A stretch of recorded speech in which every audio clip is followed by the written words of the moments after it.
Hello, and welcome back to another episode chronicling this year's run of season. What season is it again? No, like 19, I think. 19, I'm pretty sure. But yeah, season 19 of America's Got Talent, Simone Cowbell's franchise. Uh, has just reached the finals stage, and we are here tonight to talk about our predictions of who will be crowned the winner of this year's America's Got Talent, along with a recap of the entire season overall. And joining me tonight is one of my very good friends, Sir Serwetnyk. Friend of the show, glad to be here as always. Hello. And we are so honored to have you here tonight. So, Sir Serwetnyk is a very religious follower of this show. Like, he's seen every single episode, and he's kept me on track with the entire season. So, he watches all of it live, and then he shares his thoughts and his recaps and everything. So, In my weekly routine when the summer rolls around, it matters that much. yeah, how many years have you been doing this, Sir Serwetnyk? Um, it's been a while. I. It's been a while. My earliest memories of watching the show. On a regular basis, probably the first 5 seasons, because I just remember very vaguely when Jerry Springer was the host. But I have more vivid memories, if you will, when it was Nick Cannon hosting the show. But again, really, any sort of more cementing was really just kind of like when ever since we've really been kind of doing these recaps and whatnot. It's been a thing that I've been watching also from that early on. Maybe like 12, 15 years at that point. But again, the fact that we kind of we have her back and forth every week, really, as you can imagine, really does cement some of the more recent seasons in my mind. Although that was also just sort of recency bias as well, in fairness. Oh, yeah, totally. Like, just to let everybody know, we don't watch the show because we are willing or wanting to give our audience slash ratings to Mr. Simone Cowbell. Okay, I could care less about that. The reason why we watch the show, well, at least I think I speak for myself, and maybe Sir Serwetnyk too. You can correct me if I'm wrong, but we just like seeing the new cycles of talented people that keep coming onto this show and making their dreams and new careers, and just getting the exposure that they all deserve, Absolutely. because that's what it's about. So that's why we do this, and we're more than happy to watch the show for them, for the talented acts. Yes. Exactly. Great. So the finals of this season's America's Got Talent happened on I believe, the 17th of September. And as of tonight, in this recording, it is currently September 20th, 2024.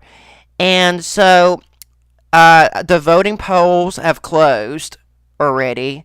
I think that was opened until the 18th. So we got a whole week.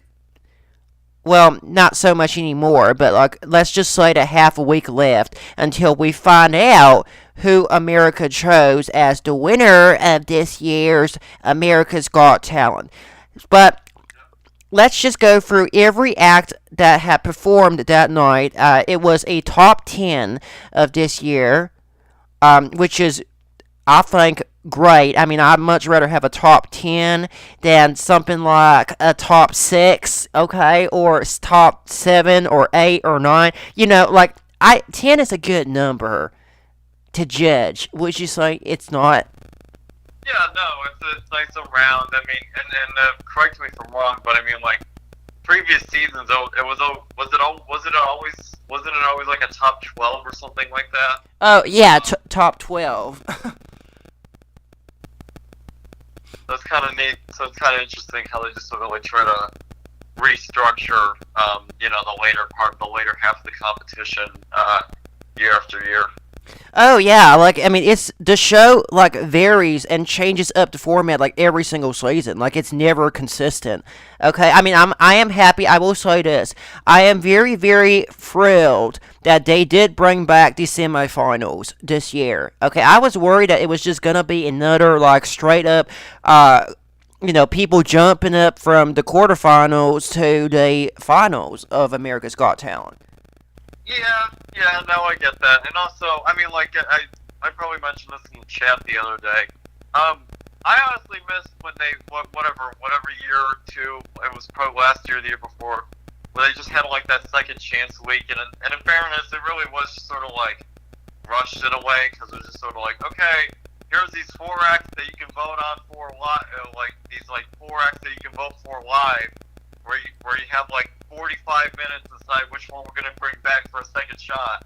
But I like that. I like that, the second shot's always sort of a nice little trope at times. But there's a lot of good acts that Deserve it, don't yeah. make the tie. Yeah, exactly. They don't make the finals, but they're that doesn't take away from their performance at all.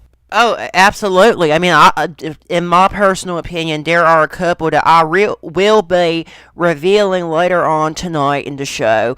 But there were a couple of my acts that were actually like, my favorites of the season that, got cut in what I believe to be pretty early in the competition. So I would have very much liked to have seen a wild card of some sort. Like, that's what you're referring to this year, but it didn't happen. So, you just never know. I mean, things that might happen one way this year and it could happen the other way like next year, next season.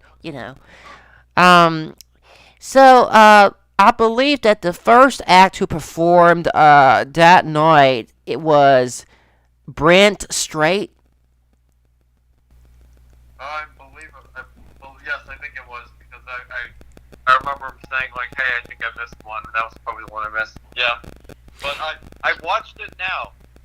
Yes. Okay, so, how do you feel? But I'll let you start with this one. Your thoughts. I mean, I guess I'll speak a little on just sort of like overall. I don't know. I think there was like one week where I like missed an episode or missed an audition or whatever. And so like I just kind of like when you do that, you kind of get to the point where if they make it to the later ones, where you just kind of realize like, oh, this is an act that exists. Um, I was honestly, I've been kind of neutral about it, about that particular act. I was fine either way as they advanced. I did, I have seen their final performance. I will say, it was a spectacle. It was an operation, just sort of the Justin Timberlake "Cry Me a River," but it was like times five, and just and they took it in a direction. I mean, I was entertained. I will say that. I mean, yeah, it was a very good song choice, and I think that their choreography really helped to like bring the song to life. You know, like the lyrics, I thought everything was like very well matched up. Okay, like tempo, rhythm, like everything was in harmony. Let's just put it that way. So they are a very skilled like dance group. Something that like I think I don't know. I heard somebody say that was it them or some other like dance troupe that was on If You Think You Can Dance, or one of those other like dance specific reality TV competitions. So I don't know if it was Brent Straight, but anyway, No, they're very, very good dancers, and I thought that the synchronization was very, very strong, and Yeah. the movements was very like dynamic. Okay, like it was exciting, and lots of like swift movements. And it had a youthful energy to it. I will say, I like agree, and also like that one moment where they just kind of like where they just kind of do like that. I don't remember like that wave or just kind of like that like from like the one end to the stage of the other, just like you really kind of get an appreciation just like how many people you have there in order to pull something off like that. oh yeah, indeed. I mean, I was saying, like everything was just like it was a very hip performance Yeah, that was very modern and like it was simple but like it was very exciting and overall I thought it was a very strong performance and it just represented almost like there was a lot of free spirit, okay, from that performance, at least from what I gather. yeah, But I yeah, was, yeah, but I will say that I guess having watched her performance, I will say that I'm still baffled at how Sabrina, who was another like dance troupe, kind of in the likes of the Mayas, right, who won season like the season 2 years ago. Um, and they were kind of like that mixed with Avant Garde, who was also another dance troupe that was from the same season. That was like I think their choreography focused on synchronization and like costuming, and so Sabrina I thought was a very good mixture of the two aforementioned acts, being Mayas and Avant Garde, and when it comes to this season, they were eliminated on the quarterfinal stage. Like I don't think they even made it to the semifinals. yeah. No, they got eliminated a bit sooner than I would have liked. I mean, with if that is even if I wanted them to be eliminated at all, which I don't think so. But I appreciate your perspectives on that because even like when they were last on, um, I remember like thinking in my mind, oh, I want to get your take on this because of course people are just gonna jump to that making the comparisons between like you said the Mayas with Avant Garde, and then I didn't have to because even the judges like mentioned both of those acts in the context of their evaluating Brent Street and Sabrina. Yeah, because like I have to put it this way, okay? Like when I compare Brent Street's performance, like in the finals, to Sabrina's performance during the quarterfinals, I have to say I felt personally that Sabrina's synchronization and intensity was probably like on the same level, if not even slightly better than Brent Street. But like I said, maybe Brent Street was because of that whole youth factor, like you know, modernizing the choreography and everything. I mean, Sabrina's act to me was more enigmatic, and it seemed like they focused most of the routine on their makeup or their costumes and props. Yeah, Whereas, like in the final performance, like Brent Street was just working with their bodies essentially. So, I don't know. Maybe that put them over the edge. yeah, I suppose. I don't know. It's hard to tell, for me at least. Right. So who performed next? I'll let you start all of them because I didn't see the live finals. Like I watched it afterwards, but so I don't know the like order that everybody performed. All right. Allow me to consult my.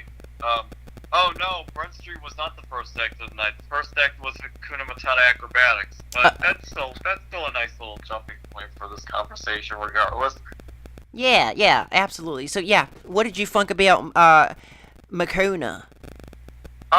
So I guess let's address the elephant in the room on this act, which is that honestly, and the whole time watching the show, I think this is the first time I've seen an act mess up uh, during their performance. And I guess and I also don't mean to make it more for what it is, because I mean, they have that rolling platform that they just kind of do all their balancing on, or for a decent portion of their acts. Yeah. And I don't want, and even when I point that out, I'm just sort of like, I guess that honestly, I'm just really kind of coming at it from the standpoint of like I guess how it kind of brings a sense of authenticity to it, and that like, it is real. Hmm. That fortunately this only happened like very early on in the act, and not at a later point where like there was an even greater chance of somebody getting hurt. Yeah. It's not trying, as opposed to making it like explicit. I don't even consider that a negative thing. It's refreshing in a way, if that even makes sense. No. Yeah. Uh-huh. And so, so like I don't see that as taking away from the performance, because I mean, you and I saw the rest of the act, or rather just the rest of how their act went. And again, I just, oftentimes with act,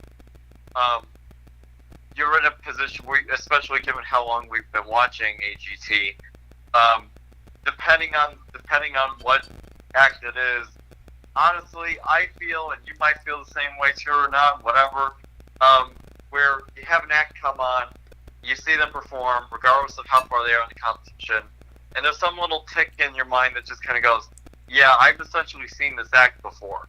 They had elements in their performance that I have not yet seen in an act like this, and it's reassuring. It's very reassuring and encouraging to still see that even at this point, even as we go with the end of season 19 here. Oh yeah, absolutely. I agree completely, because that's the thing.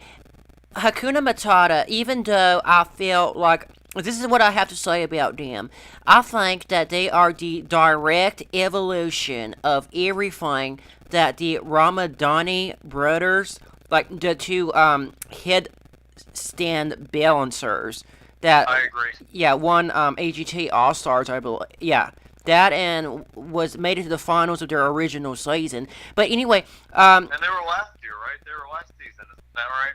yeah, yes, last year, actually, I think. So I could definitely see that being the root of inspiration for Hakuna Matata's routines. However, I think that Hakuna Matata like has taken it into a next level, like with the incorporating the like dangerous cylinder platforms that, like you said, like I felt if there was a mistake, it only enhanced their act, because it showed everybody just how difficult it was. I mean, like, you're working with something that doesn't have edges, like a cylinder, so you never know, even no matter how skilled or experienced you are, sometimes, like, it's all kind of like up to, it's like playing Russian roulette.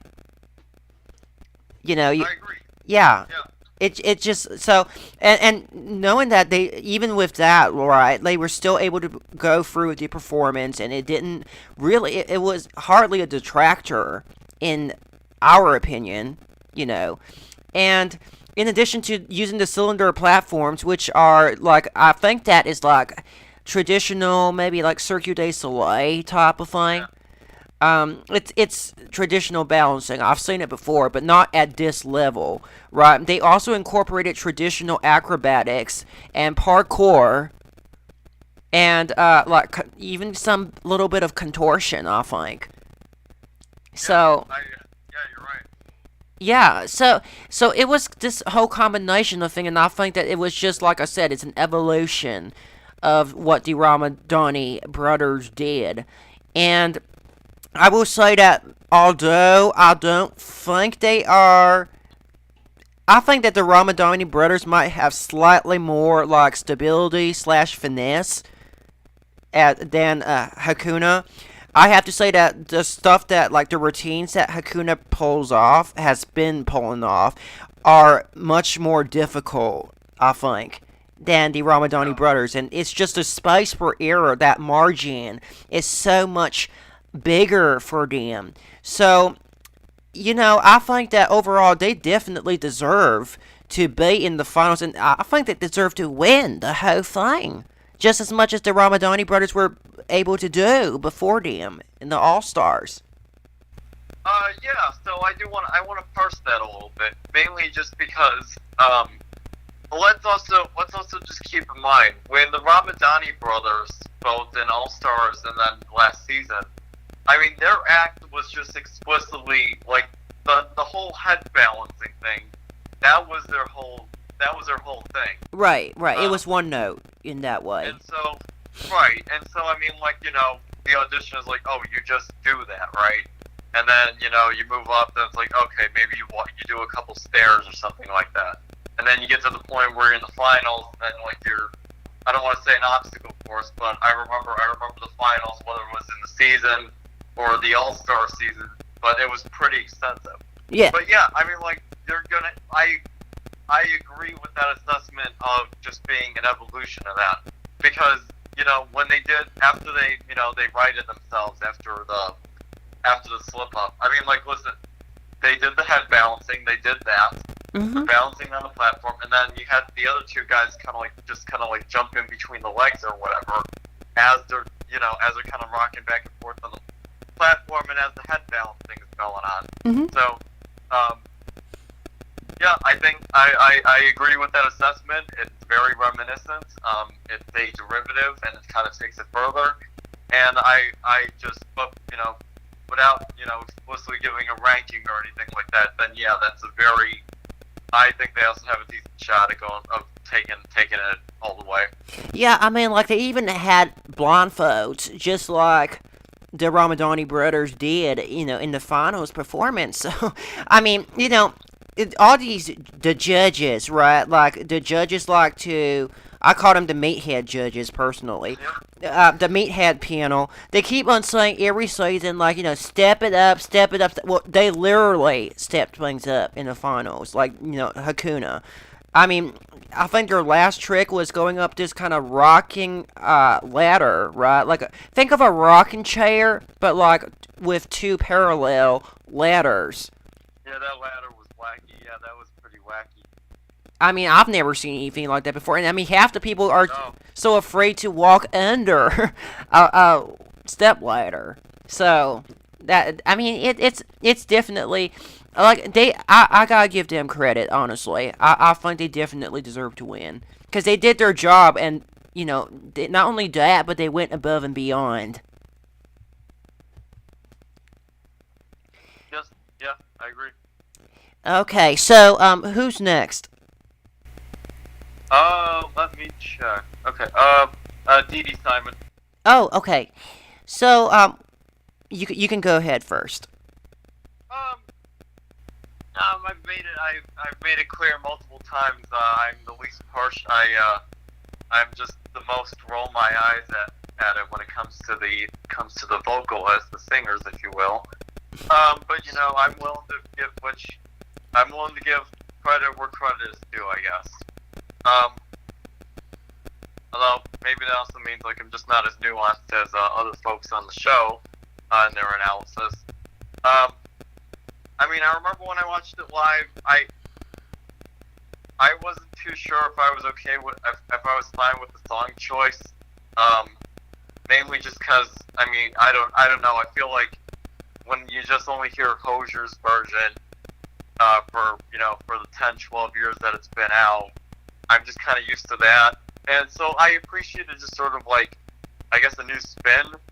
But to me, it was kind of like stuck in that limbo, that space between like trying to make it like his version and then trying to make it her own. I don't know. Oh no, I agree with you there. Cause this is what I have to say about Dee Simon. I was rooting for her.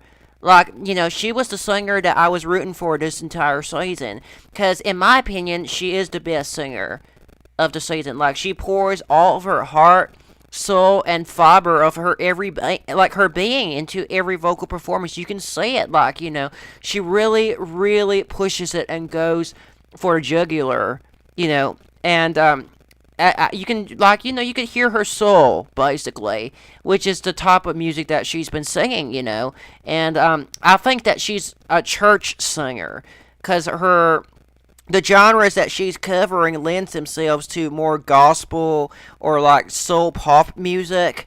So that's definitely it. And throughout the entire show, like, just the belts and the vocal runs that she's been given are entirely like show stopping. Okay, like it she's able to put on these performances that literally, with these big songs that are able to bring the house down. So that's the reason why I was like, really rooting for her going into the finals. I just think that her main issue is that, as hard as it is to believe, I don't believe that she has selected a song that is necessarily big enough for her style. Like, like you were saying last in the quarterfinals, her song choice was decent. Okay, I would have said that she probably would have been better off doing something by Whitney Houston, like an even bigger song that's more dramatic. You know, Okay. and for the finals, I definitely I see it in the same light as you do. I do think that it might have been a little bit of a blunder. I don't think it necessarily worked. Okay, like her rendition of "Take Me to Church." It just seemed very over dramatic and almost like it came off like she was over singing. You know, Okay. Okay. like adding vocalizations where there don't need to be, and it just the performance felt over dramatic and a little bit extra. But and also like I just didn't feel like her voice necessarily, like, and the way that she styled her voice, I don't think that it suited the melody or the lyrical content of the song. Because like I was saying, like, I feel like with her voice and her style, her songs that she should be singing should be like super dramatic or like kind of like apocalyptic style ballads, like, Whitney Houston's like "I Have Nothing," for instance. I think that she would completely, like, blow the roof off the place with that. Or like "I Don't Want to Miss a Thing" by Aerosmith. Yeah. So Yeah. yeah, I think those are more of her avenue, if that makes any sense. And I think that that should be like the type of songs that she should be creating or slash writing for her own career in the future. You know, um, Yeah. I still give her props, right? For trying to make it her own. That Hoser, right? You said Hosier's Yeah. song. Um, I give her credit for that, but like I don't think that she's gonna make the top three, even with after that performance. Uh. Yeah. I don't know. I mean, this is just really. I mean, we have her and we have Richard Goodall, and this just um, it's in some ways it's like on the one hand it's like the question of are you even gonna it's you have to answer the question of are you not just the better singer, like that's the first hurdle before you can even get to the question of like are you even the better act of all of the night, Oh yeah, consider that. yeah. Yeah. I mean, if we were to compare her and Richard, I would say that I think Richie has the upper hand in the finals. Huh, yeah. So who's next? Let's take a look. Sonia and Sebastian.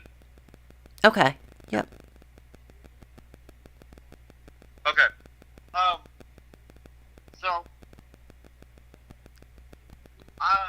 this is kind of going, to this recurring element that especially is relevant this season. Again, this idea that both of us have been watching this show for an extensive amount of time, and so one angle that I have in terms of my mindset when I look at the X is, just sort of, trying to find any sort of like if it, any chance of like getting my foot in the door of like what's something different, what's something new, whether it's in terms of just what the act is of like the like that um the Tony guy that was just like pretend to be doing the poses, pretend to be naked, even though he was wearing pants or underwear, or if it's an act that we have seen before, what's a new direction that you can go with it? Mm-hmm. And to this latter point, I've made this realization over the years, over the past year or so, especially when it comes to the aerialists, because I just kind of like, I feel like they suffer the most from what I'm describing here. Because, I mean, listen, you know, they go up in the air, whether it's a pole, like a silk cloth or whatever, or if they have a ring, what do? They go up in the air, they spin around a lot, really freaking fast. They may do the thing where they, like, dangle by a foot or something like that. And even with just those 3 sentences, I basically described to you, like, 99% of all the aerials that have ever been on the show. Right. And so I have to ask myself now, what else aside from just the actions, what else do I need to be considering? And I found my answer to that question, not just for the aerialists, I'm just using them as an example, but I guess for all acts going forward is, what else is at play? So, like the music, for instance, how do all of those elements come together and contribute to the performance as a whole? And so, I really appreciated this most recent performance because what do we know?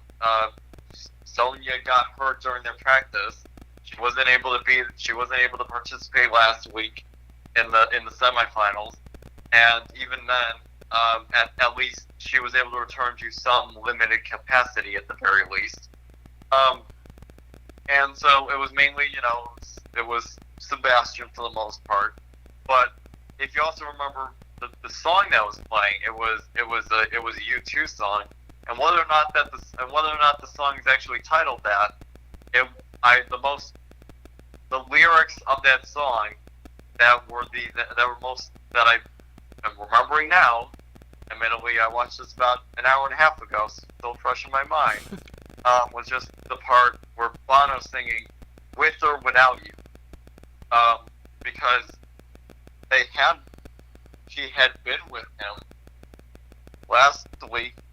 She had to be without him for that act, and now you kind of have a compromise in a way. I thought there was something charming of how, when he's kind of doing the thing on his own, she's kind of sitting on the ground, just like as if she were an audience member, and then just kind of being pulled into the act. I thought there was a charm to the performance, even if this isn't necessarily, my favorite act out of the top 10 or just the season overall. But if you take all the elements and consider the performance as a work as a whole, I definitely had an appreciation for it.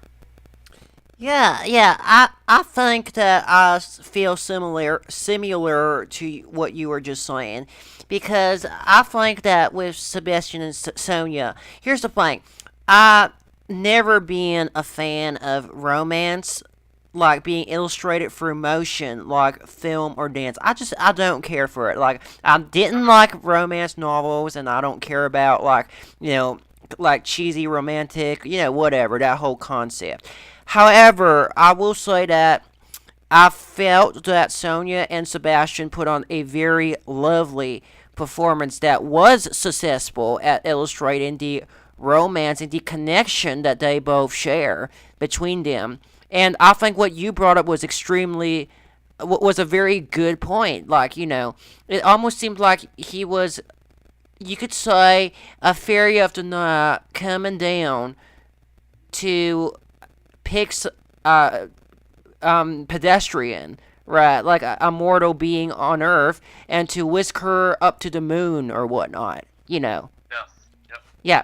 So it definitely had like a fantasy element to it, like you were saying, and I really felt that the whole performance, it was very simple. It wasn't a lot of difficult, flexible contortion tricks and whatnot, but it was geared towards sentiments, like human sentiments. than like danger or athleticism, but which, like I said, that's like some other people, like Aiden Bryant, for instance. That, Yeah, he was. Yeah, yeah, he was on a roll. Yeah. yeah. I think that he's probably like he is the epitome of danger and athleticism in terms of like the aerial list top of acts. So I think that their act is really going to appreciate with many people in America. Just like in the same way that people like reading romance novels or watching like romance sitcoms and films and whatnot. Um, I'm not sure that they're going to make the top three, but because I mean, I think the performance was kind of short. Yeah, I agree with that. But I guess the one takeaway in both the shortness and whether or not they make top three, I agree with both of those. I just hope that if there was a takeaway at the very least for, I guess, acts going forward, I just hope that at the very least we see a greater exploration of whatever the act is. It's not necessarily about the spectacle, not necessarily, I guess, again, with this example, how many times, how fast you can spin, how many times can you, do X, Y, and Z and hit all the check marks. Right. Mm-hmm.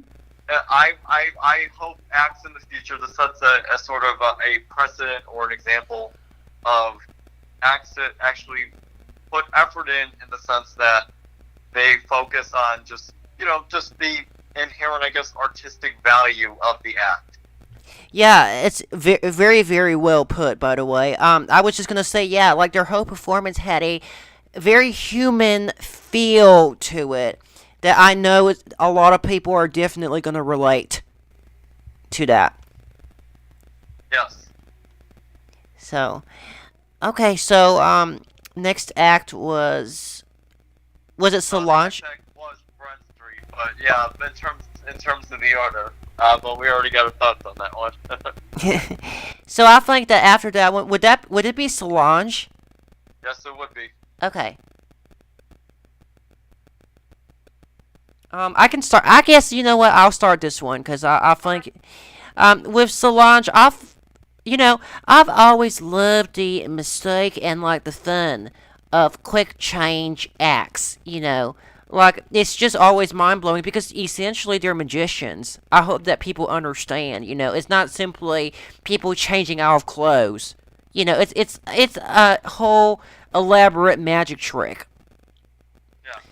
And I thought that it was pretty clever of Solange to show exactly that by showcasing like a few card tricks of her own, or by using like the pulling off the doll and the picture frame tricks to demonstrate to everybody that basically she is a skilled magician.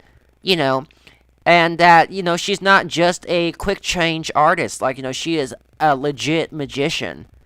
So I thought that was that it was good to say that.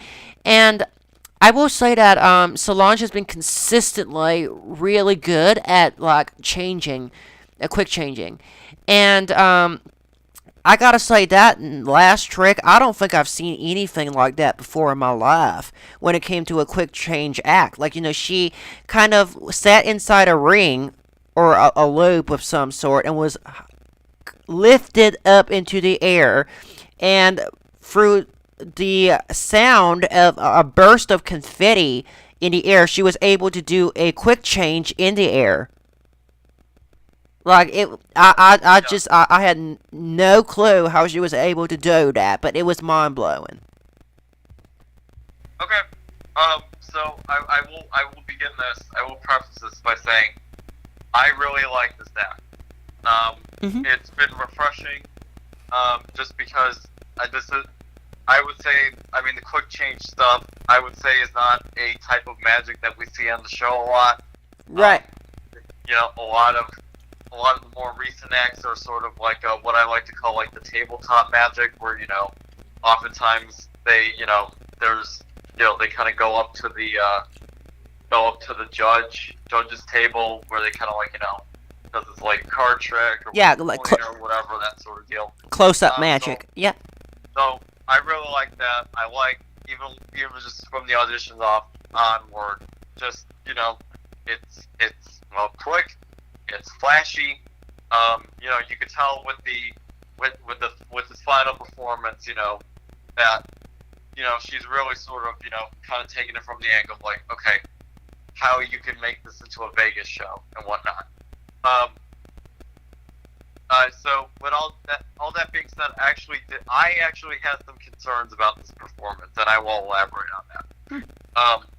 Number one, maybe I'm just not remembering everything about it, but aside from the doll and the card trick, I thought this was essentially the same as the semi-final performance.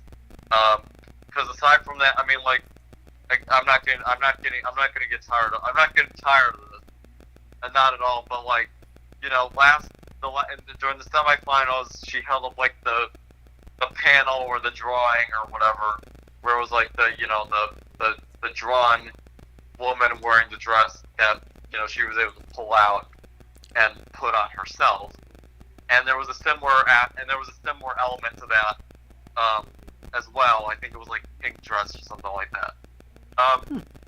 And the other thing that maybe, and I don't know how I feel about this in terms of whether or not in terms of how this like impacts my opinion.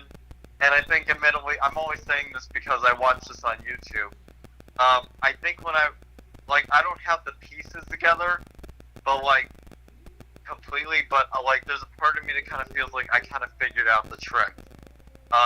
Particularly because I realized that in this act, at the very least, the dress had the same. Even if the colors were different, the dress had the same pattern. In terms of like how like in terms of like collar and like ribbon and like button placement and all that sort of stuff. To me, again, I don't have all the pieces. It kind of reminded me of like when you have like a shirt or whatever, and when you brush your hand one direction on it, it turns like green or whatever, and then if you brush in the opposite direction, it turns like red or something like that. So again, I don't have the pieces, but and again, maybe I'm only just saying this because like I was watching this as a video where I can like, or unintentionally or not, I can pause, I can rewind things. But that kind of does break the illusion a little bit in terms of if you kind of have a sense of how it works and all that. And even with the dress thing or whatever, I was starting to think like, oh, it's been the same dress lengthwise, and then I realized, oh, except this one where the length different. And so I actually couldn't help but ask myself, because I was kind of like watching that, rewinding and pausing, where like she was in the air, there was all the feathers or whatever it was, and then I saw like, boom, it's a long dress now.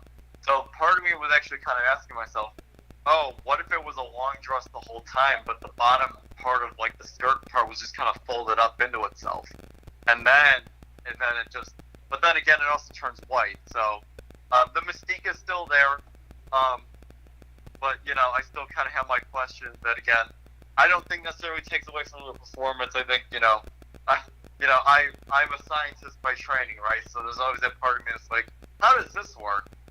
So I guess that's all I'll say to that.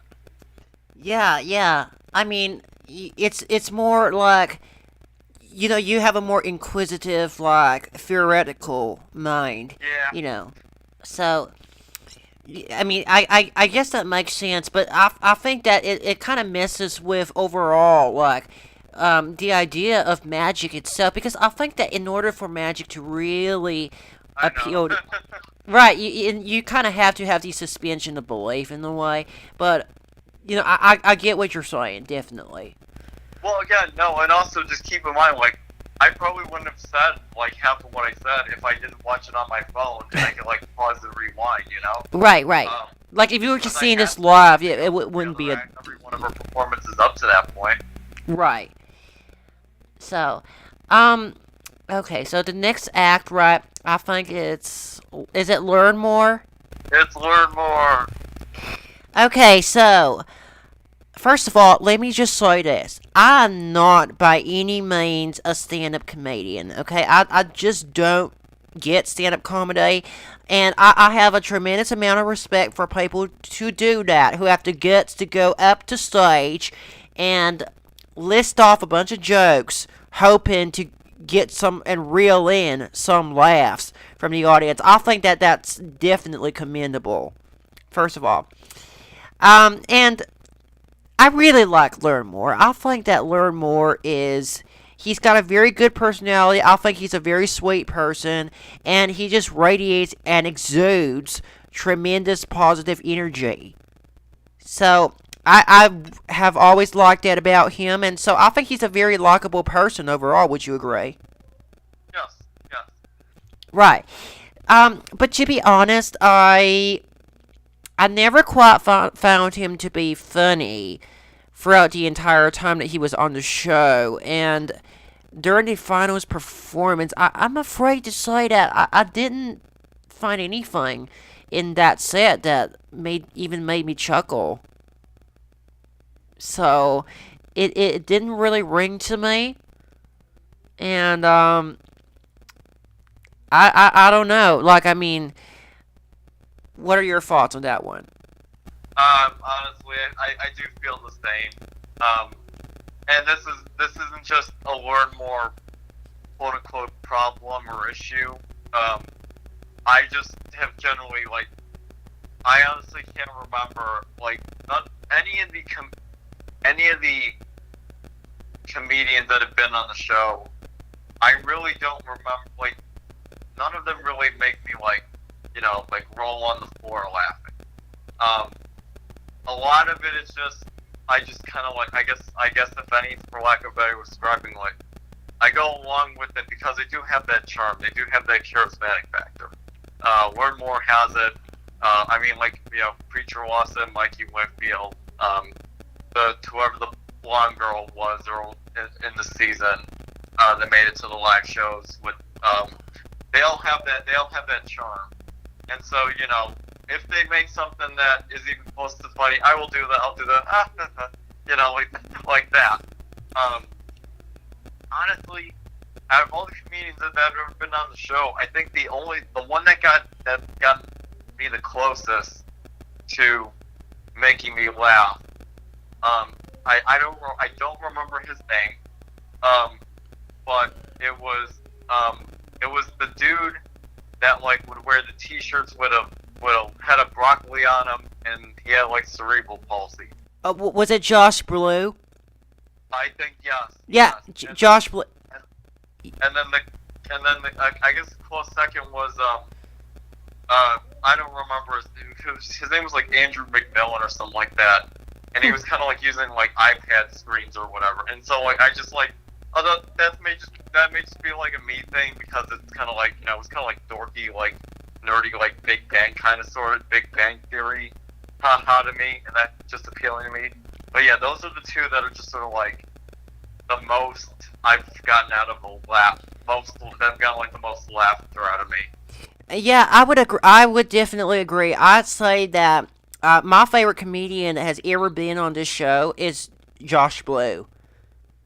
Okay. I even recently ran up to Reddit and I had made a post saying that I argued that he should have won season, whatever season he was on, because he was that, and he didn't make the finals that season. So I thought I just think and I watched his performance and I actually did laugh. Here's the thing. So I do consider myself to be a comedian and a comedic actress. My type of comedy, has always been making fun of the truth. Okay, and I'm not gonna lie, sometimes it does get harsh. Because the truth is harsh. Okay, life is harsh. Okay, unfortunately. I mean, that's just the way things are. And I think that that's the reason why, a lot of I think that my style of comedy is making fun of the truth. And sometimes it can get offensive. Or it can come off as mean-spirited, but, there are lots of people who aren't so good in this world, or a lot of topics that deserve a little bit of, let's just say that there's a lot of inequity and injustice in this world, and I think sometimes it is really refreshing to hear somebody make fun slash call out what deserves to be called out, you know. And maybe that's the problem because, like, on this show, I know everything is probably needed to be filtered in some sort of way. I So, see what you're getting at. yeah, like, I mean, it's a family friendly show, okay? You're not going to hear people going up there and saying dumbass or, like, utter four letter words, you know. Not that that alone is funny, but I'm just saying that it's a family show. So you can't really push the envelope too far, if you know what I mean. Yeah. Like, I mean, I don't think I've heard anybody made a joke about prostitution or anything like that. Whereas I think they're more allowed to do that on reality TV. Yeah, I don't know. I mean, if anything, Grandma Lee from like was like the closest to just, but it's just sort of like, oh, this is an old person, and they're making dirty jokes, kind of sort of. I think she was like the closest that they've got. Yeah, it was the closest, but I think even in terms of raunchiness, I think that she was still kind of tame. Cause, like I said, if it was any raunchier, it couldn't make the air, Yeah, yeah. So let's see, who is next? Would is it Richard? I have Air Footworks. Okay, well, let's talk about Air Footworks first. Okay. Oh yeah, you can start. It's fun. It's fun. You really gotta appreciate the upper body and core strength that they all have to have in order to pull that off. I mean, not just for that, but also just sort of like, whenever they have their moments where they are like relatively in sync with each other. Yeah. Uh-huh. Um, I did appreciate, like, just sort of like the other little elements. Like, I remember for this most recent act, they were kind of like, and again, just an appreciation of the, just sort of the strength or whatever, where they were like all where they were all hanging on the bars, but they were hanging on a tilt, and then, but like the camera actually kind of followed that. So I thought that was cool. Although I also like, if you're in the audience kind of watching that, like that's an element you're gonna miss unless they have like other screens from which that you can watch this from. I don't know. I think it's one of those acts where it looks better on the TV than it does in person. I agree. In some ways, I was kind of thinking about it. I mean, especially like when they're hanging around. In some ways, but not really. But in some ways, yes. In some ways, no. It kind of reminded me of I think what was it? Defying Gravity. I think from however long ago. Fight and Gravity from season 5. Yes. Mm-hmm. Yes. Just in the sense of like there's like 3 or 4 people hanging in the air, and they all kind of like they'll all like do like a sequential tilt or a or like a synchronized one. Again, that's just a very I guess tangential comparison, if anything. But I think there was. I mean, I also like when they were on like the full-on set of bars and whatnot. I guess the jungle gym, for lack of a better way of describing it. Just to sort of like, I guess there was sort of like a greater dynamic like interaction with the with I guess like the environment of that jungle gym or whatever. Because I remember there was one point where like it was like tilted forward, like pointing towards the audience, and then there was one dude that just kind of like rolled with it and like literally just kind of used that momentum, just kind of like swing back on the bar. Right. Yeah. Uh-huh. Yeah, I have to say, to sum up their performance in the finals, it felt like an alien-esque, futuristic type of, like, party. It was almost like androids, right, throwing a celebration party. Because you're right, it was very, very fun. It was flashy. It was, like, very active and nimble and definitely high energy. you know. So definitely a crowd pleaser in that way, and I think that it fed off of the crowd. Um, and I think that you're right. They definitely remind me of Fight and Gravity from season 5, and I think that the whole interactive elements, right, reminds me a lot of Christy Sellers. Yeah, yeah. Yeah. Um, Closer screen and the changing environment. Yeah. right. So just as Hakuna Matata was kind of a direct like evolution of what the Ramadani brothers did, I felt like Air Footworks was like the next level evolution of Fight and Gravity combined with Christy Sellers. Oh yeah, yeah. I don't know. I mean, like, I just sort of like, like maybe this is sort of my lack of appreciation for the artsy stuff coming through.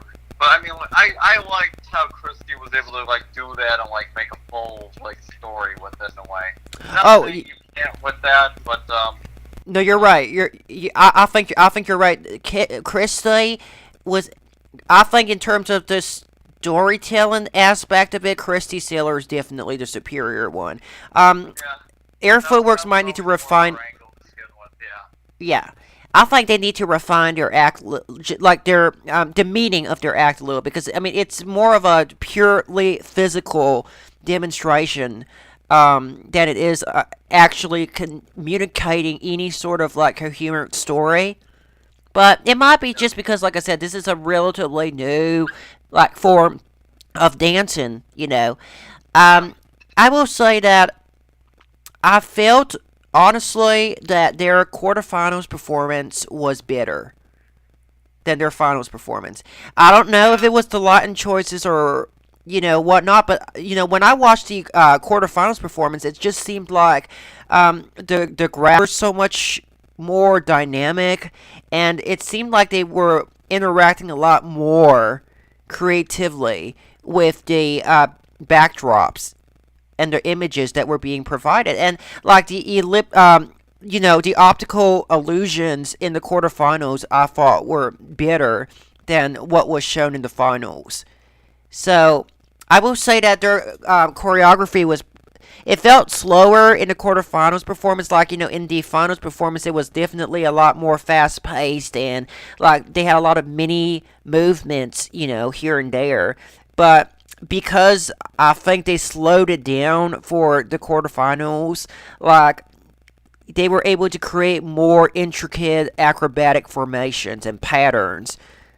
So Yeah. yeah, I guess to sum it up, to me, the finals performance really felt more of like a gala performance. Like what the Olympians, kind of like perform for fun almost after the ceremony is over Yeah, at I the thought it was Olympics. fun. There was a part, in some ways, yeah, it did feel a little lacking for like a finals, um, where you're really trying to sell it to the audience, like, yeah, I deserve to win this prize. I deserve, the Vegas show. Yeah, Yeah, like I mean, it was a gala performance. Okay, like that's the best way to sum it up in my view. And it was not a gold medal routine. Let's just put it that way. So with that being said, like I really do wish that they had switched the order of the performances, but who knows? Maybe if they had done this performance in the earlier rounds, maybe like they wouldn't have gotten to the finals, or maybe. maybe not as Yeah, maybe. quickly. Not as quickly, because I mean they did get the golden buzzer from the quarterfinals, and that's how they were able to, I think, skip the semis. Yeah, yeah, that's true. That's a good point. Yeah, so I don't know. Maybe that was their strategy, but anyway, yeah, I'm not so sure that they were gonna make the top. Listen, I think that out of all the acts this year, I was most looking forward to seeing Air Footworks, because their Oh, quarterfinals yeah. performance, it really did blow me away. It was like, it was new, it was innovative, it was alien-esque, it was like, I love all things that are strange and like out of this world, otherworldly, So, I mean, this was an act that I was really looking forward to, and I was thinking that they were really going to blow it out of the water, Um, but I mean, that wasn't being so. But you know what? I still like them a lot. And I think that the concept of their act is very, very next gen. And I know that they're definitely gonna move on from this and do bigger things. But as for the competition itself, I do have to say I think that even if they had done really well, Brent Strait is going to be it's a tough competitor this night. So they would drag each other down, but I think that with given what we were shown, I do think that Brent was superior. Yeah, I agree. I agree. Okay, so the next act up is it Richard? It's Richard. Okay, I have quite a bit to say about Richard. So let me just say, first of all, that I wasn't necessarily the biggest fan of him. Okay, I get it. Okay, he has the perfect like 80s rocker voice, right? Like he's like I feel like he could be the perfect tribute artist vocally for that era of rock and roll. Like his voice sounds almost exactly like what's his name from the lead singer of Journey? I don't know what the journey. But like now I get that, and to that end, I mean, like I don't know if you like caught the show live or whatever, but in when whenever they have like those little blurbs that kind of hype up the contestants beforehand, and they're like, I this is like living my dream and all that sort of stuff. Um, like one of the guitarists from Journey was like, "Hey man, I've been watching you. I love your stuff. I'm gonna be performing with you live." Like, I mean, like that's what I'm so saying. Yeah, huh? Yeah. Sorry, sorry. You want to say something? I said so it fits to what you were describing. Yeah, it's just like he just feels very like very very one note. Okay, like yeah, it's very impressive, and I think he has a very great rocker singing voice. I mean that I think that everybody could agree on that. I'm pretty sure. But yeah, like I mean, it's almost like he's parroting off of. Let me just look up this singer's name because like I really need to know if I'm gonna compare it with.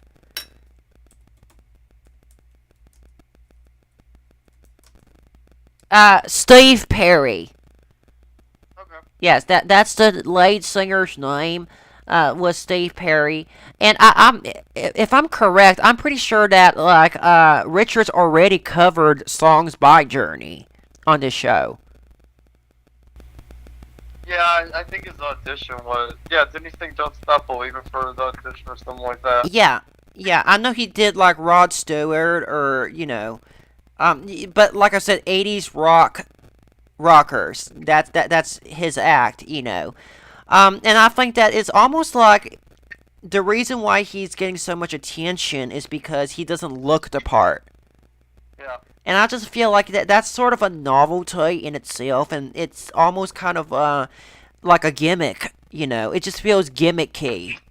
I mean, it's the trope. It's the cliche, and I mean, like, you know, um, something that kind of gives the edge, right, is just the what was like the sort of like the narrative selling point, right?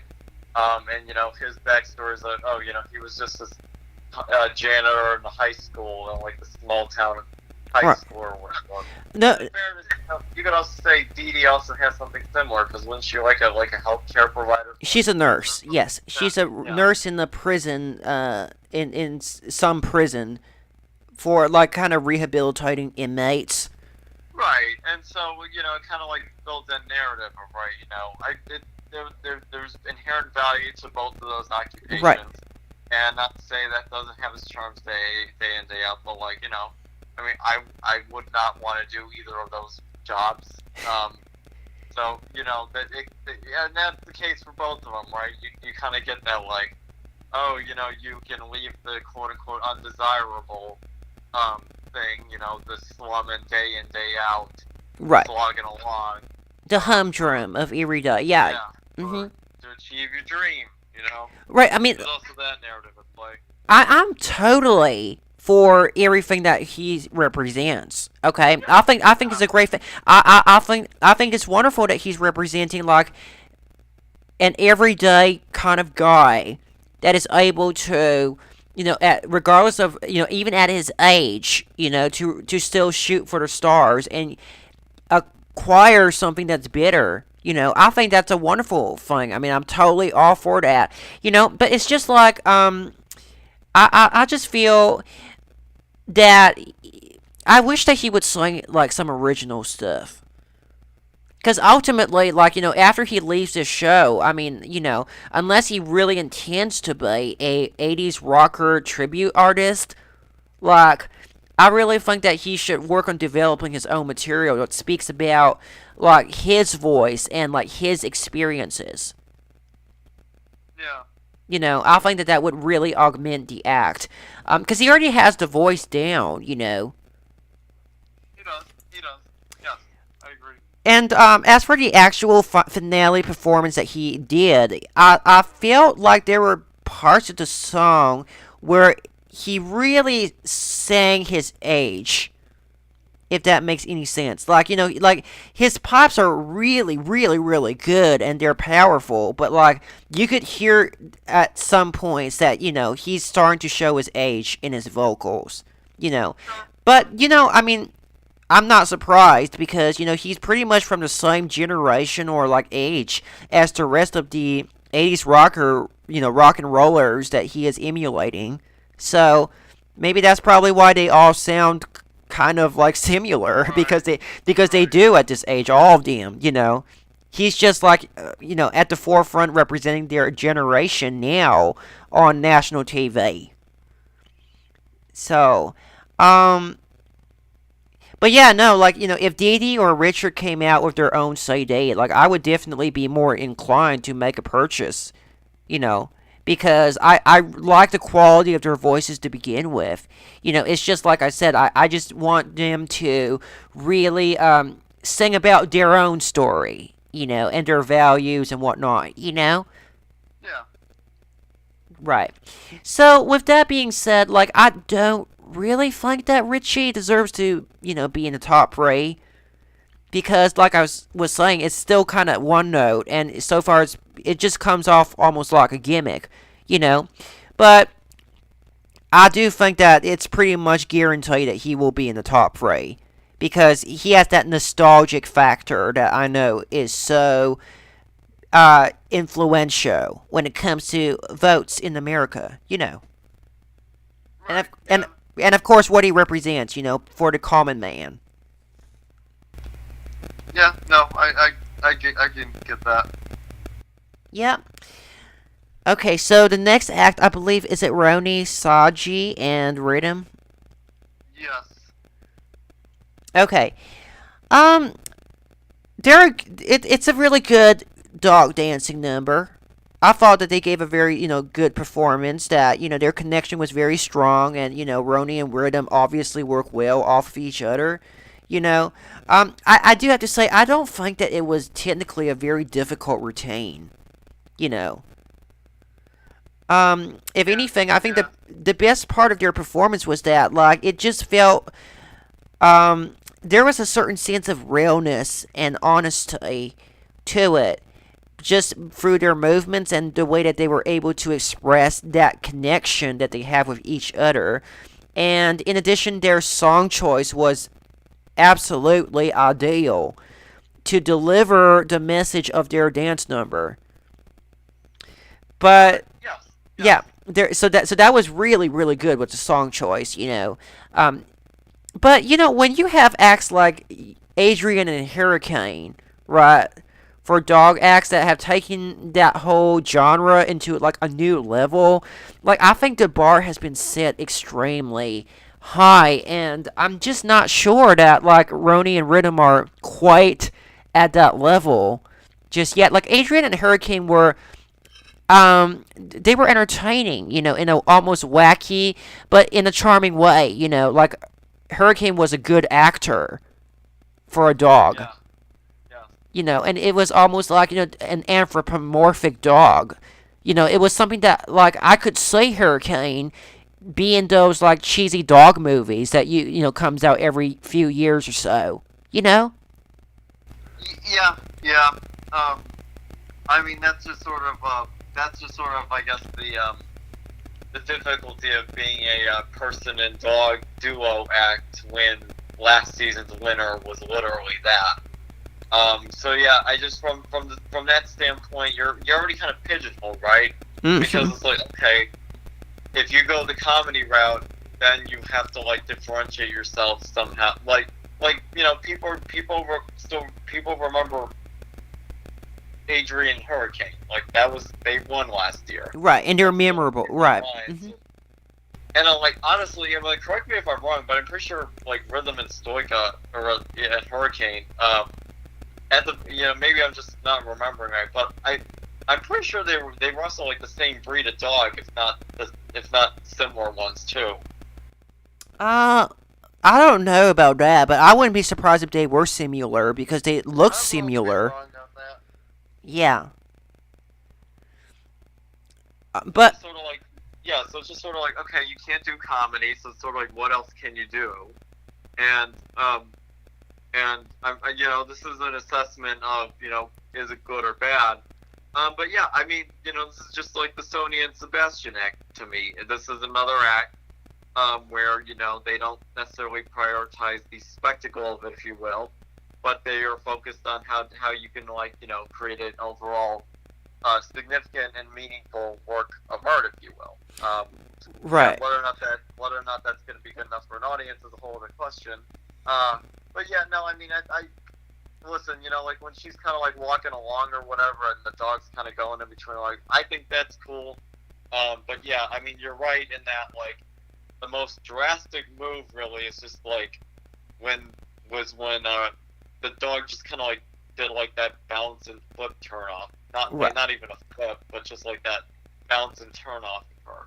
That was like the most like dramatic or I guess like physical sort of move in their routine that I remember.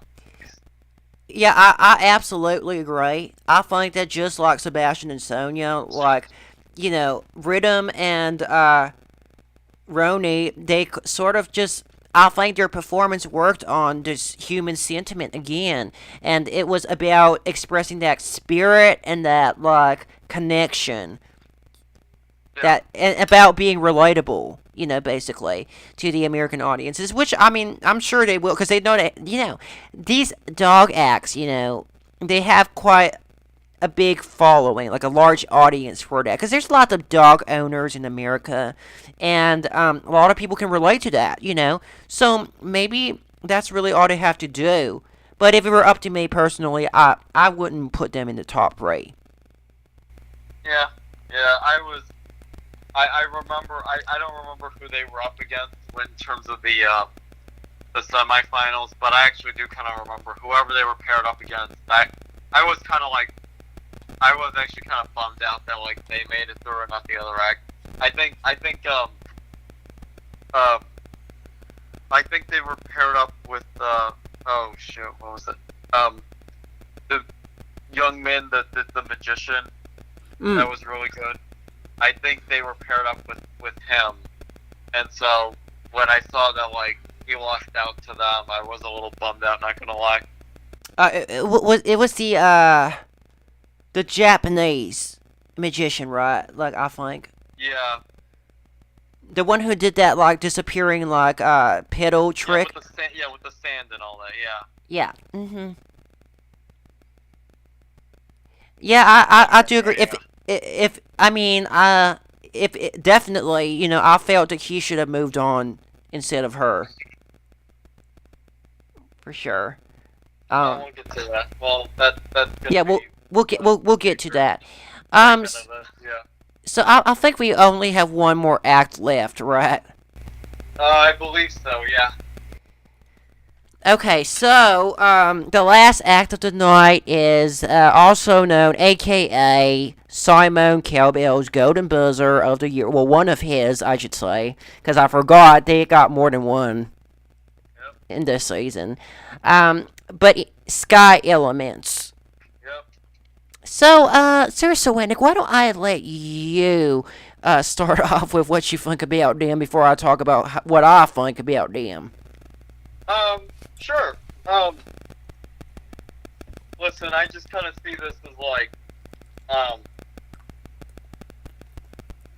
I think the act is cool. I will say that. But having said that, in a way, they basically, in a way, what's a good metaphor for this? They remind me of the act from a year or two ago, the deep fake act. Metaphysics, or meta gross. Yes, you are right. And what both of those acts to me kind of have in common is like, um, it reminds me of like like a grade school, elementary school science fair. Because on the one hand, you know, you'll have your kids that like do the thing with the ant farm. You'll have your other kids that'll do like the volcano where they mix like the baking soda and whatever. And then you have the one kid that like bought like the cool science kit for like $100 on the internet, whereas the other kids are like making stuff at home, and like everybody thinks like the $100 kit, whatever it is cool, but everybody also just kind of realizes like, yeah, you bought this. That's how I feel about acts like Metaphysics and Sky Element. Yeah, yeah, go ahead. Sorry, I just want to finish this assessment. So, I made this comment to you earlier. There acts like this are really only doing it for the publicity and to have the viral moment. If they really wanted to, and maybe that's what they're aiming for, this is something where you could easily see like this being like them getting like paid like I don't know $50 million by like the Saudi crown prince to perform at his birthday or something like that. This is just sort of like they don't need to win.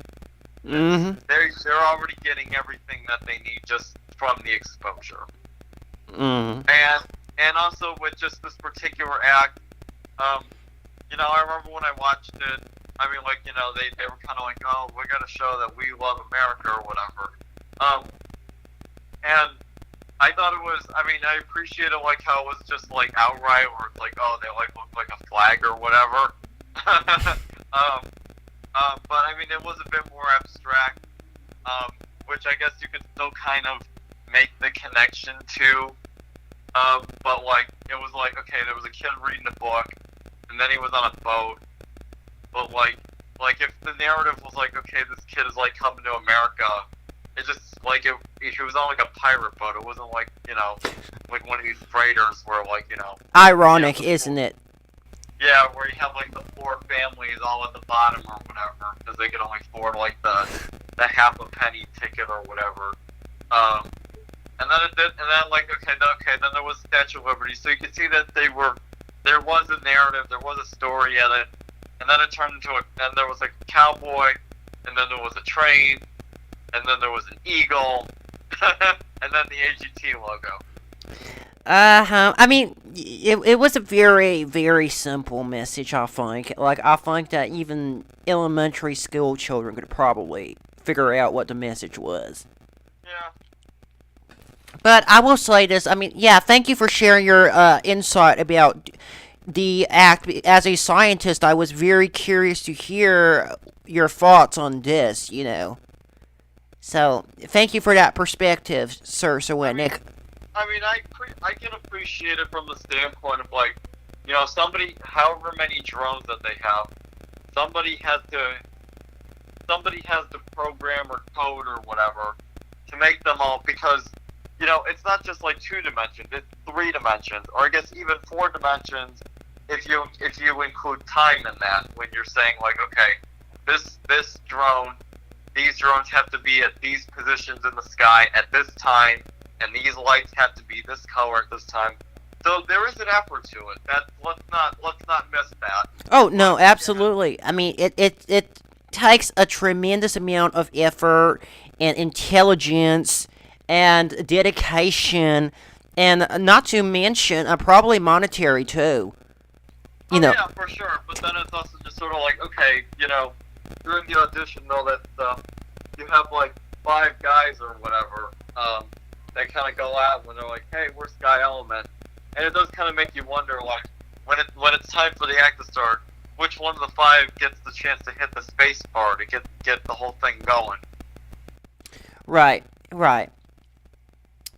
But okay, so it's like here's what I have to say about the act. First of all, I have to say that I pretty much echo everything that you said, Serwetnyk, about Sky Elements. And I don't want to take too much from what you said.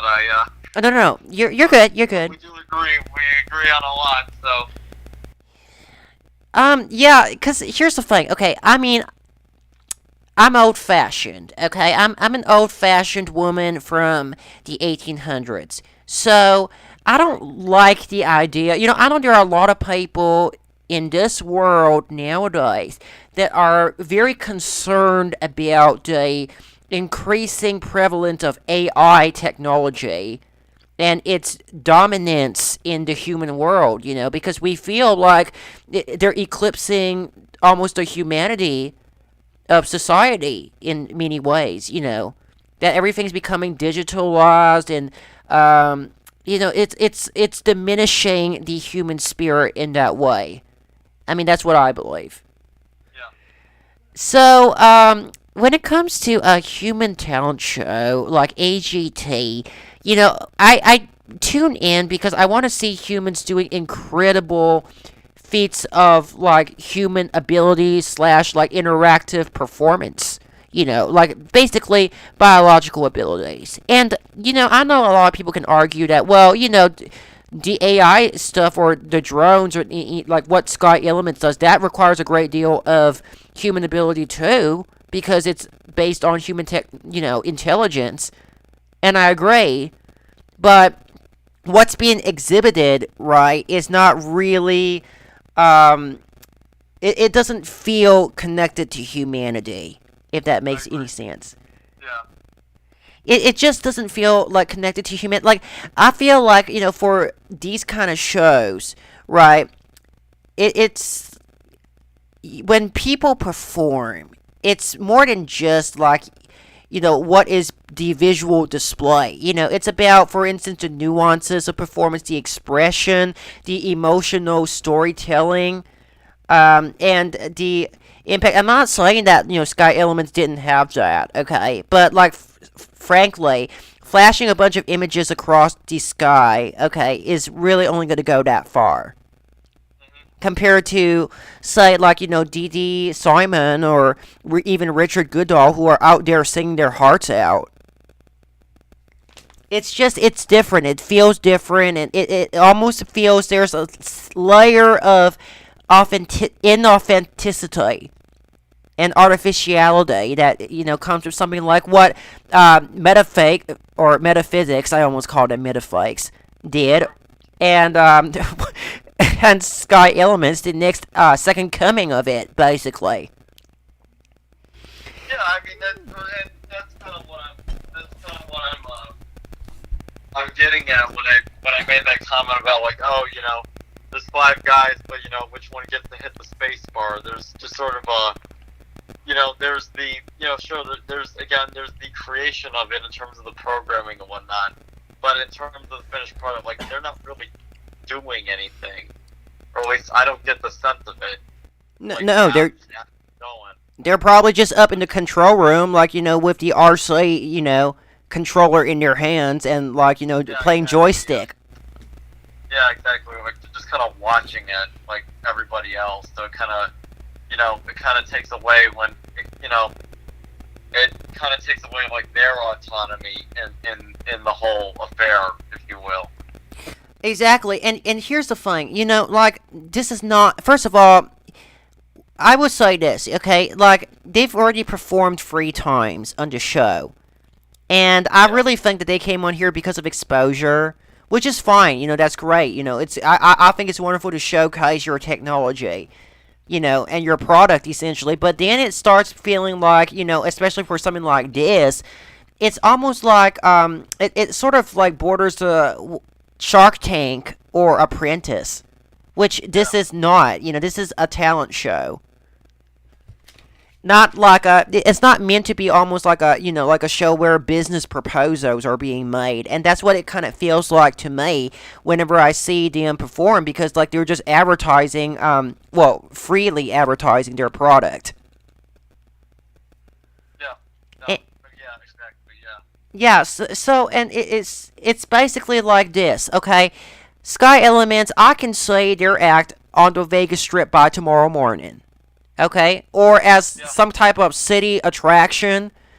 They could go on tour with this stuff already, and just like it's good for like a party, like I don't know, a wedding party, or like a school graduation, or maybe like a city parade, or the Macy's Thanksgiving Day parade. I mean, maybe we'll catch them on that, you know. Yeah. Yeah. Exactly.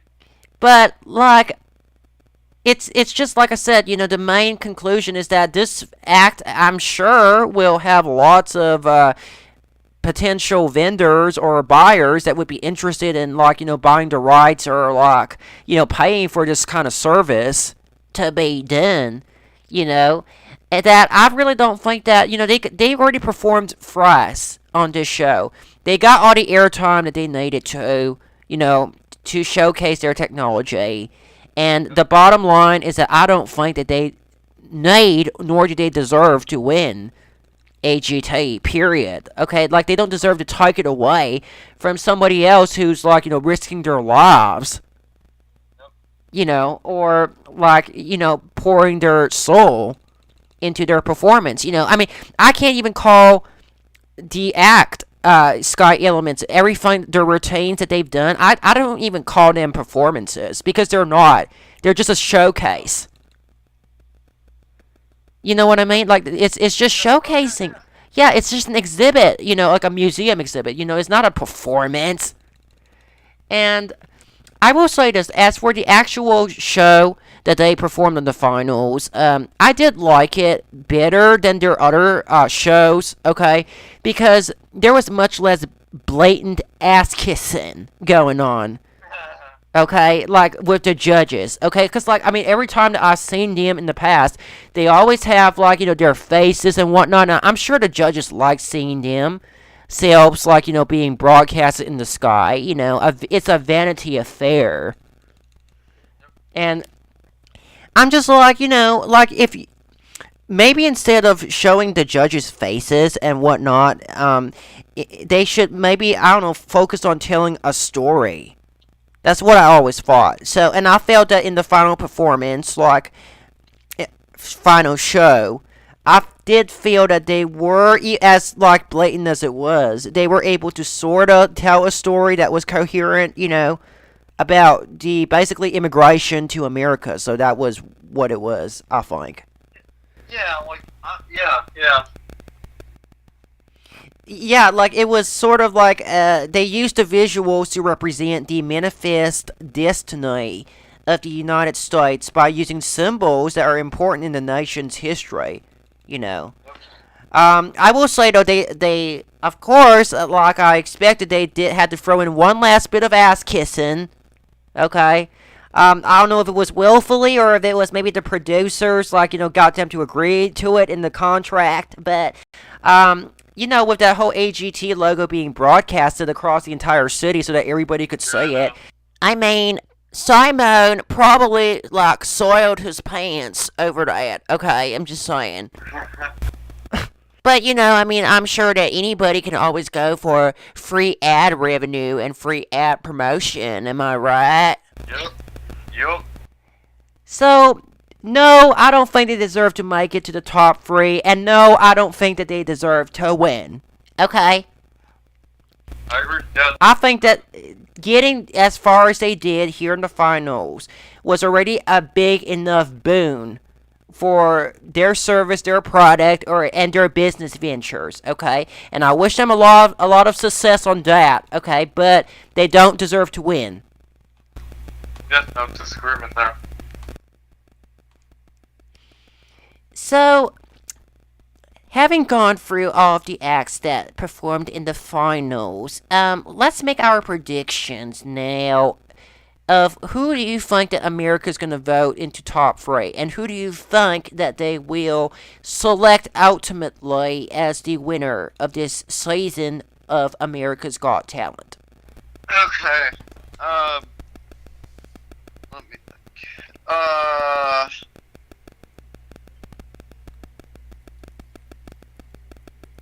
I guess top three. Okay. I will. Okay. Hakuna Matata. Um, I do think there is a a hunger for acts like this. We already were kind of going on the backdrop of the fact that Ramadani Brothers won AGT All Stars, and then even like during the actual regular season of AGT, no sister shows or spin-offs or whatever, they had already made top 10. I don't remember the final placement. I think they were top 5 at the very least, but that in of itself shows that there is an appeal for this. Right. In the country, and I think we can naturally extrapolate from then and there of that if what we're saying, if people agree with our assessment that they are Ramadani Brothers Plus, because they may do the head balancing, but they're not primarily head balancing. I mean, they're an acrobatics group. Then I think that only offers itself to, at the very least, a top 3 finish. Mm-hmm.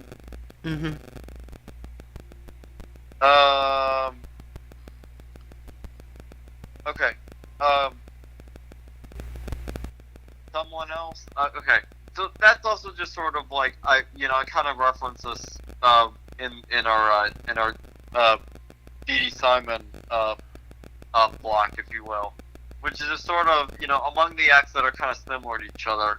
You kind of have to play the game of like, okay, who do you think is the better of the two, right? So between sort of like Dee and Richard, like for instance, we can't even say whoever is the best act of the night overall needs to have the question of, okay, well, for instance, which one do you think is a better singer overall? Much like with the the dance crews or whatever. Who do you think was better in terms of air footworks versus breadstreet? These are the sorts of acts that are questions that need to be answered during this assessment. I will fully admit, with the caveat of how internet doesn't reflect real life necessarily, but as I was watching, going through the segments for all these performances, and just kind of like scrolling through them to see which ones I watch, I can't help but notice, out of all of these are basically in the 6 figures. In the 6 figures, the highest is not even 400,000. Or rather, not even 500,000. However, there is one exception. And it's Richard Goodall's performance, which got 1.8 million views. I'm willing to concede that internet does not reflect real life. However, I will also counteract that by acknowledging, like, okay, it is indicative of organic interest, but at the same time, in fairness, like for instance, Solange, many of her earlier performances, they were also ranking up views in the millions as well. But I mean, this is just sort of like, again, this is the final stretch where like any impression that you make has to count then and there for the night. And so with that, I also got to put Richard Goodall in the top 3. Mm-hmm. And then for that final spot,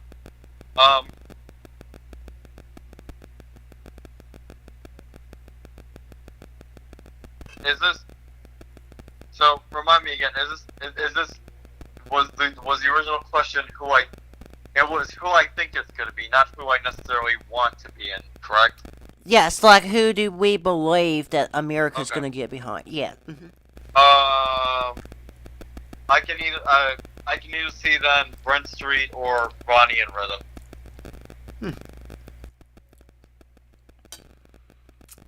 I will say, so my set of the top three that I think that America's going to get behind, is pretty similar to what you just said, Sir Serwetnyk. Okay. Wait on me. Okay, so here's the thing with Richard. I call him Richie. Richie and Dee Dee, I think if you were to pair the two singers, which I will say, first of all, this finals, I do like the fact that, because we had a lot of singers this season, and it ultimately boiled down to two, which I think is a good number. Okay, like you don't want to have.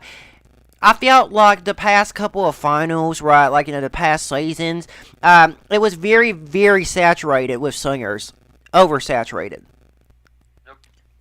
And so I'm glad that we only had two in this season or this year that were in the finals. With if you were to compare the two, I would say definitely Richard came off looking or sounding like the better singer, and in addition, like he has a wider appeal. And that's just a fact. Yeah. Like I think like he represents, like I said, like to a lot of the viewing audience, he's like the reincarnation of the 80s rock and roll genre, which was huge like back in the day. And whereas as I was saying earlier with Dee Dee Simon, she is more of a like soul churchy gospel singer, and I don't think that has the same type of mass appeal that rock and roll has on American history. Sure. So I would say that based on that reasoning, I think it, and like you said, given his online popularity, which, like I said, is not necessarily correlating to real life views, but just knowing that he represents the everyday trope of a common man, that a lot of people could relate to. I definitely think that he is at least runner up. I'm willing to make a prediction that he'll be at least runner up.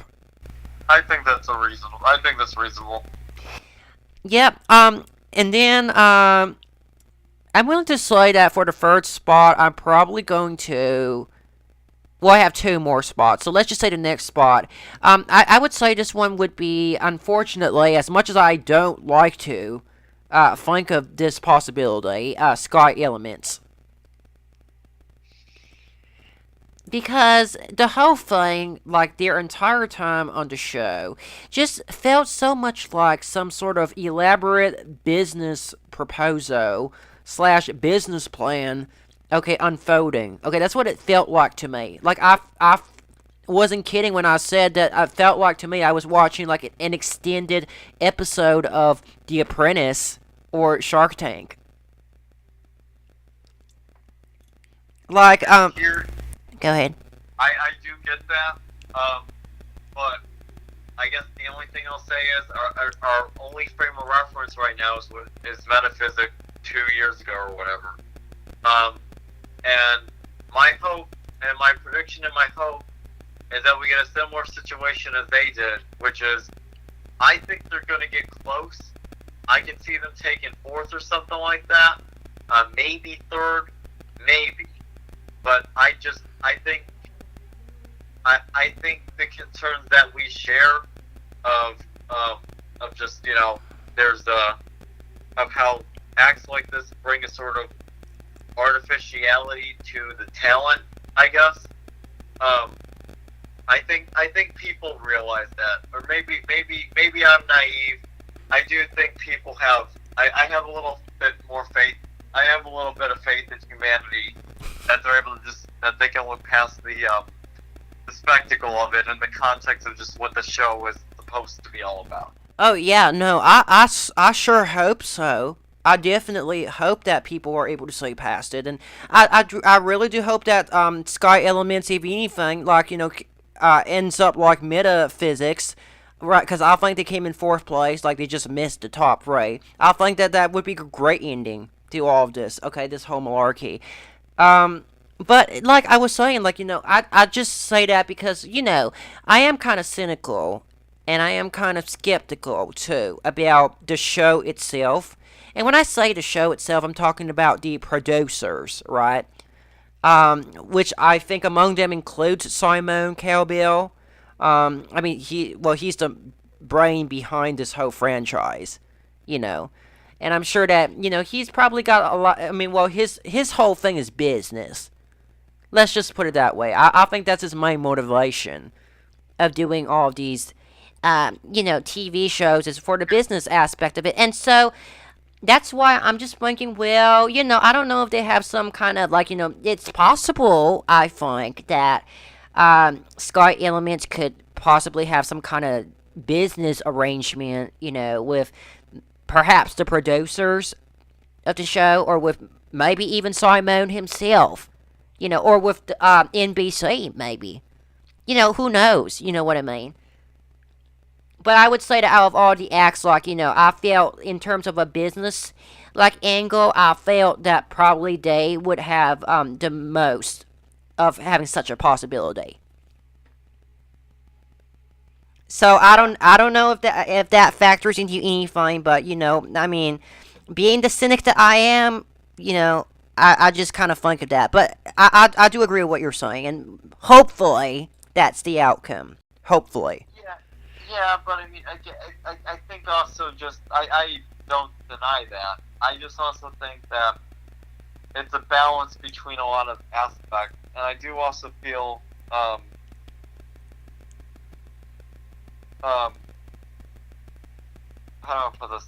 I think the narrative for the audience is just sort of like oh yeah, essentially, oh, you can be a janitor, oh, you can be a nurse, oh, you can be a dentist or whatever. You can just be Right. ordinary Joe doing whatever, but you can even we give you the chance for you to pursue your dream, and I think that's a recurring trope of the show, and I mean that's kind of the point, right?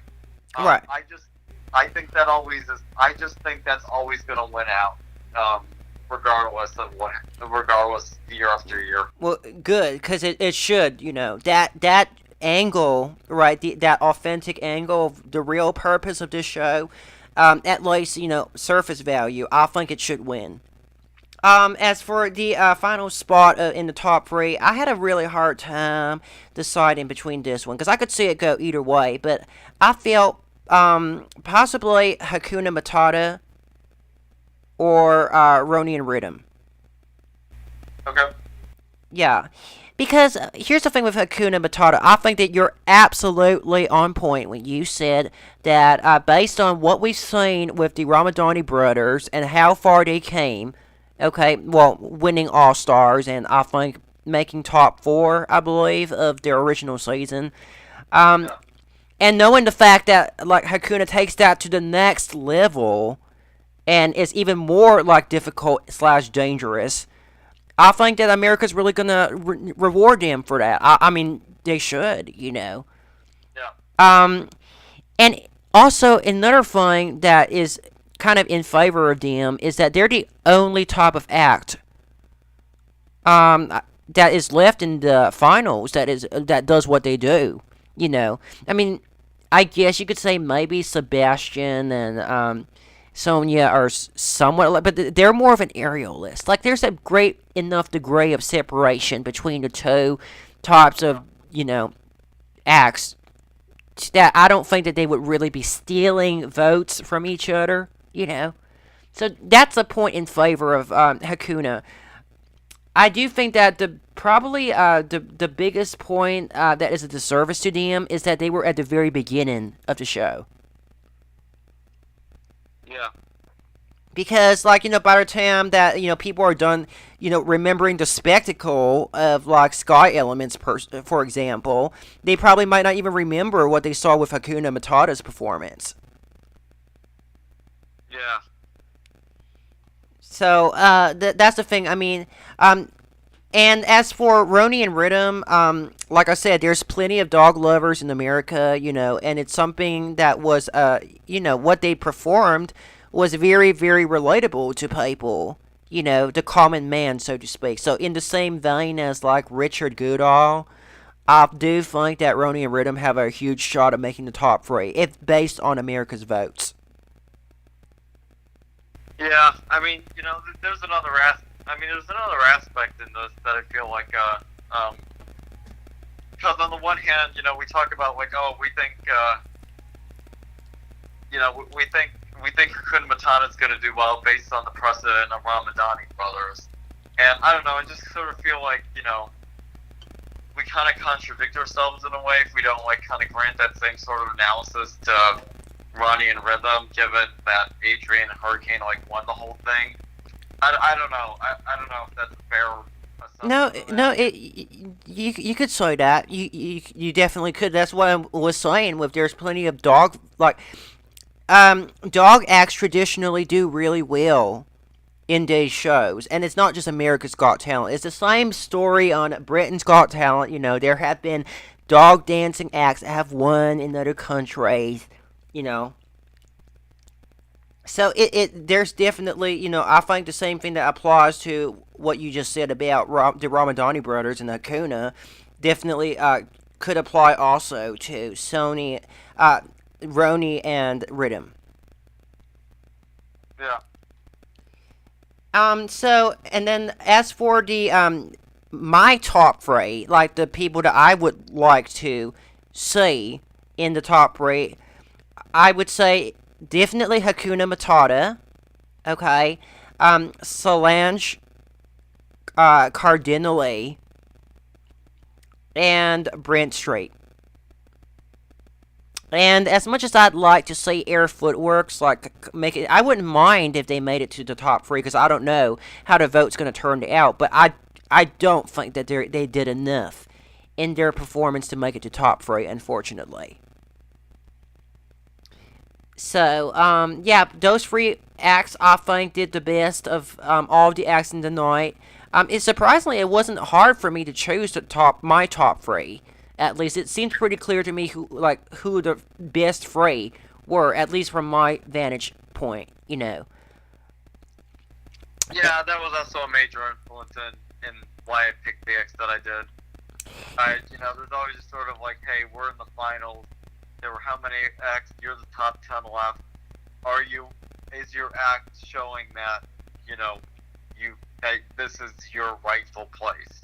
Right. That analysis is um, still the case, in doing so. Right, and if it were left up to me, like let's just say that if the entire decision of who is going to win this show was left up to me, I would definitely pick Hakuna Matata. I think that they went above and beyond, and as everything that we've said earlier about them, I think that they are the most deserving. They put in the most effort, and they put in the most risk as well. And I love the nature of their acts. It's exciting, it's thrilling, it's dangerous, but it's also very technical in that requires a tremendous amount of skill and training and finesse to do what they do. So, and I really respect them for that. So, I really think that they deserve to win the million. Yeah. So, who's your top, Ray? Oh well. I said it. Richard Goodall. Oh, like if it was left up to you. Mine. Mine. Up to me. Yeah. Okay. So my top three. If I had a say in the matter,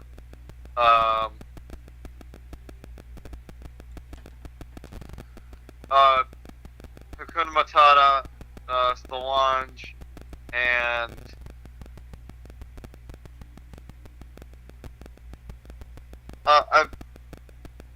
I like Air Footworks. Um, and then I honestly I give it to Hakuna Matata. So it's again pretty similar to my picks, Yeah, my yeah. personal picks. Yeah. Guilty as charged. Yeah. Overall, like, what did you think of the season? Um, we talked about this not over chat. Um, I just thought I thought the overuse of the golden buzzers was a little like I don't want them to carry this forward in next season. Oh yeah, I hope they don't because it really like cheapens and diminishes the value of the golden buzzer. Yeah, It's like no, what they exactly. like every like they had what a total of 8 golden buzzer or 10, I think, right? Like for the auditions round alone, and then they had an additional 5 to give away in the quarterfinals or what? Yeah, I mean like literally. I don't know. I don't remember if Terry got one, but yeah, each of the judges got one for each of the quarterfinals. It's oversaturation, I think, of the golden buzzers. It's like it's a golden buzzer bombardment, Yeah, yeah. I mean that's the most notable or blatant thing um, that I can think of when it comes to this season so far. Yeah, I think we pretty much summed it up, like our thoughts about the season. Like, I felt that this season was just a little bit weird, because of the Olympics interfering. But that's to be expected, So it's not nothing that we can say on the show's behalf about that. It's just scheduling. Yeah, But definitely, I would say the biggest thing is, yeah, the golden buzzer oversaturation and the bombardment of it. That definitely is something that I'd like to see